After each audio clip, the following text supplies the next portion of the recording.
पाकिस्तानी सेना ने कत्लेआम मचाया, उस पाकिस्तानी सेना का अधिकारी बांग्लादेश में दौरा करता है।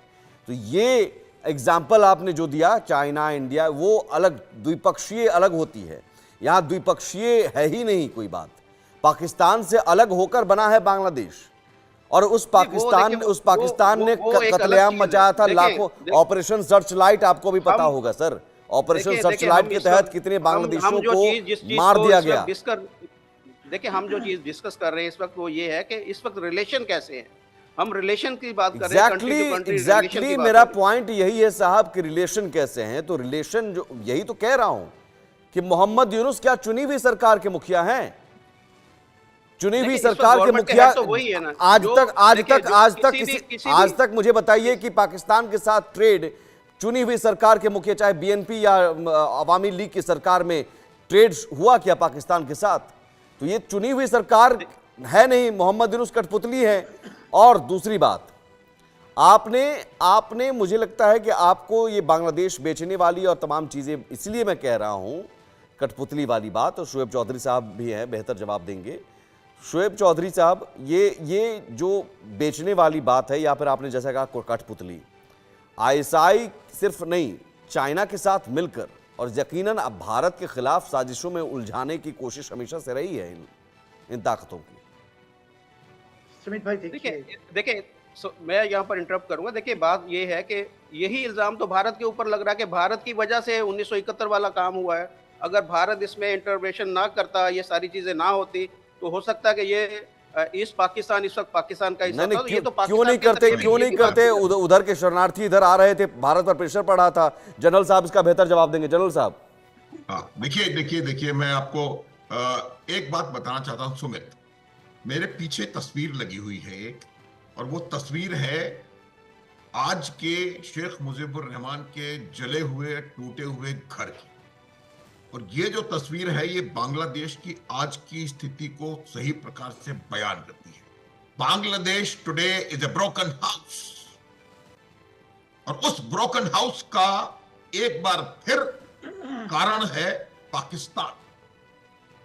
आपको मैं बता दूं, ये चौधरी साहब बोल रहे थे, मैं उनको बताना चाहता हूं कि वो इतिहास जिसको कि हमने जिया है, जिसको कि हमने अपनी आंखों से देखा है, उस इतिहास को आप झुठला नहीं सकते। भारत के इंटरवेंशन से बांग्लादेश नहीं बना। आप अपना इतिहास का ज्ञान ठीक करें। ये बांग्लादेश बना था क्योंकि एक चुनी हुई सरकार जो कि शेख मुजीबुर रहमान के को मेजॉरिटी मिली थी, उस सरकार को बनने नहीं दिया गया। वहां पर उनके ऊपर अत्याचार किया गया। आज भी आप गूगल करके देख लें या अपने इतिहास की किताबों में पढ़ लें कि किसको कहा जाता है butcher of Bengal. General Tikka Khan, जिसको कि बलोचिस्तान से ला करके और बांग्लादेश में भेजा गया था ताकि बांग्लादेश में वो इस बात का यकीन कर सके कि मिलियंस ऑफ बांग्लादेशीज को उनको मार सके, लाखों महिलाओं के साथ अभद्रता कर सके। और ये वजह थी कि अंदर से जो ज्वालामुखी था वो फूटा था। ये आप अपना ज्ञान सही करें। ये वो इतिहास है जिसे हमने अपनी आंखों से देखा है। चौधरी साहब, आप इसको नहीं झुठला सकते, और ये एक बहुत ही गैर जिम्मेदाराना और इनकरेक्ट है कि भारत ने उसके दो टुकड़े कर दिए। कुछ प्रश्न नहीं उठता। आपको अपने आप को देखना चाहिए चौधरी साहब इसका। और आज भी कमोबेश स्थिति वैसे ही है बलूचिस्तान में। प्लीज 1 सेकंड सुमित, मैं ये बताना चाह रहा हूं कि हम बार बार ये बात कर रहे हैं। देखिए, जब भी कोई रिलेशनशिप किन्हीं दो राष्ट्रों के बीच रिलेशनशिप्स बनते हैं तो वहां के राष्ट्राध्यक्ष, वहां के पॉलिटिकल लोग जाकर एक दूसरे के दौरा करते हैं। ना कि कोई लेफ्टिनेंट जनरल यहाँ का और मेजर जनरल वहां का आकर के दौरा कर रहा है और वो जाकर के ढाका में इकोनॉमिक टाइज के बारे में बात करने की बजाय चिकन स्नैक के ऊपर जाकर के रेकी करता है। ये तमाम चीजें जो हैं ये कभी किसी भी पॉलिटिकल या किसी भी इकोनॉमिक रिलेशनशिप को नहीं दर्शाती हैं। ये वही बता रही हैं जो कि बांग्लादेश का हाल आज हो रहा है। मोहम्मद यूनुस की सरकार बनाने में पाकिस्तान की आईएसआई ने, उसकी ताकत नहीं है, ये उसकी चालाकी कहूंगा मैं। आप वो ताकत की बात कर रहे थे, उन्होंने बहुत चालाकी के साथ मिडवाइफ का रोल प्ले करके और वहां पर वो मोहम्मद यूनुस साहब को बिठवाया है, इलेक्टेड गवर्नमेंट को हटाया गया है। और आप कॉन्स्टिट्यूशन में देख लें 90 दिन के अंदर इलेक्शंस कराने चाहिए थे, वो नहीं हुए। जब भी कोई इलेक्टेड गवर्नमेंट जाती है तो एक सेकंड और वो उसका जब तो गवर्नेंस का तरीका ये होता है कि वो अगर इलेक्टेड गवर्नमेंट किसी भी प्रकार की वजह से निकलती है तो जब तक नई गवर्नमेंट नहीं आती है तो उसके जो एग्जिस्टिंग मिनिस्टर्स हैं, एग्जिस्टिंग ये कॉन्स्टिट्यूशन में लिखा हुआ है, वो कंटिन्यू टू वर्क होते हैं। शेख हसीना चली गई थी, उनके बाकी कैबिनेट के लोग वहां पर थे, उनको चुन चुन करके खत्म कर दिया गया। ये एकदम से आप देखेंगे कि एक बहुत प्रेशर कुकर सिचुएशन पाकिस्तान ने बांग्लादेश में क्रिएट करी है। सुमित, बिल्कुल। मनन द्विवेदी जी, ये रिलेशनशिप आपको लग रहा है कि द्विपक्षीय है और जैसा कि जनरल साहब ने कहा, या फिर आईएसआई और सेना की एक साजिश, आईएसआई की साजिश और जिसका एक ब्रेन वॉश, आई वॉश आप कहेंगे, शुएब चौधरी साहब ने कहा कि चावल की आड़ में कुछ और हो रहा है। जी, मैं यहाँ पर ये कहना चाहूंगा कि अगर हम बांग्लादेश को देखें तो हमें ये समझना चाहिए कि 1971 में भारत ने जबरदस्ती इंटरव्यू नहीं किया था। जैसे कि पहले भी ये नैरेटिव आप भी बात कर चुके हैं, एंकर साहब और हमारे जनरल साहब भी बात कर चुके हैं।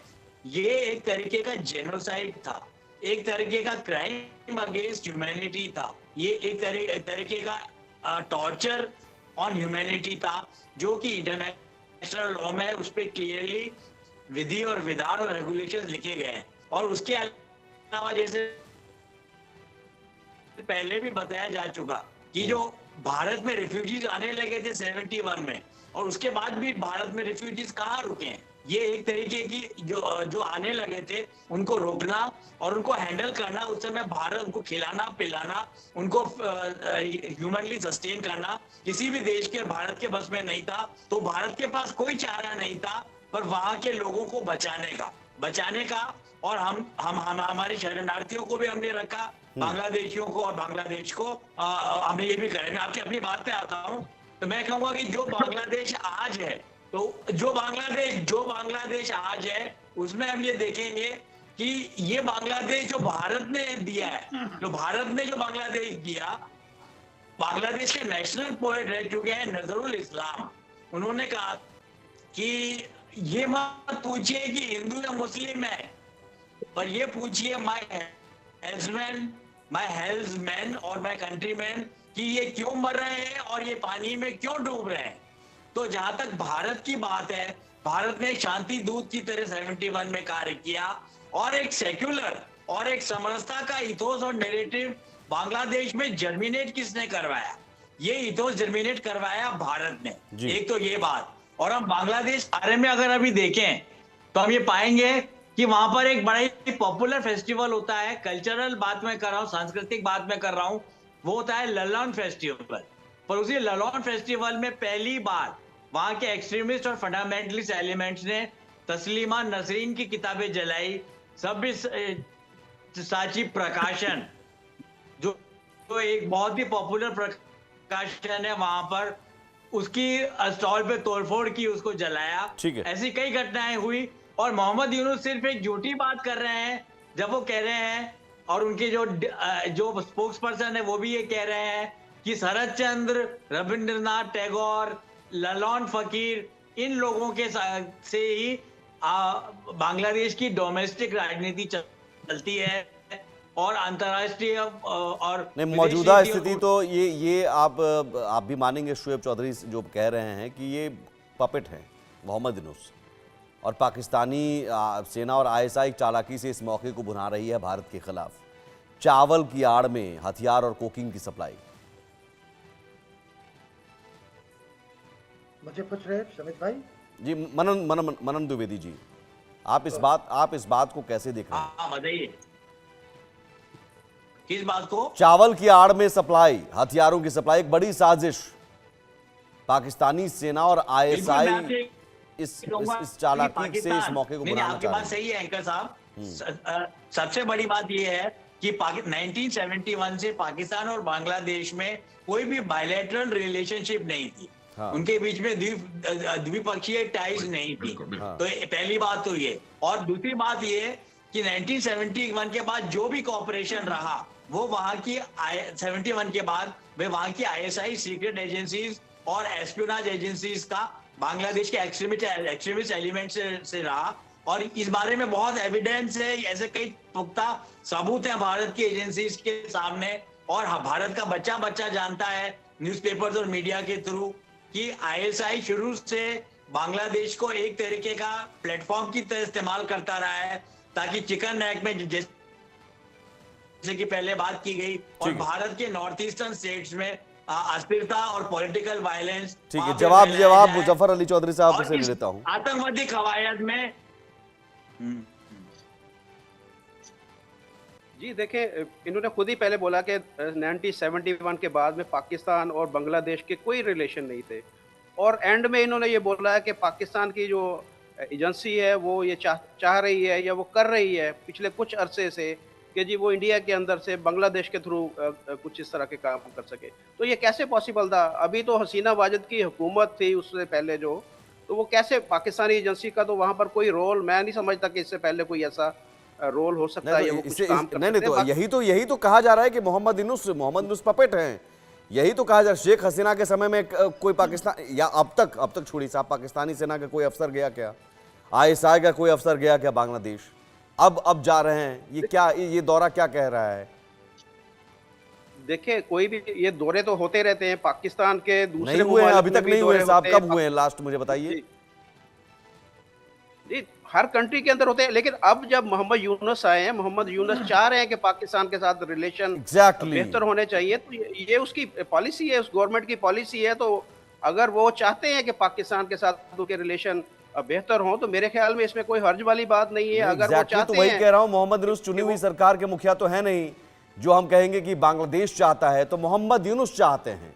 तो मोहम्मद यूनुस किसके इशारे पर चाह रहे हैं?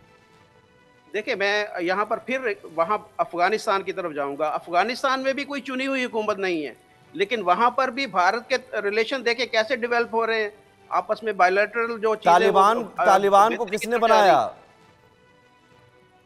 तालिबान को जिसने भी बनाया, लेकिन वो चुनी हुई जिसने भी तो नहीं बनाया। मुझे जानकारी आपके से, मुझे लगता है आप बेहतर जानकार हैं, इतनी जानकारी होगी। तालिबान को किसने बनाया?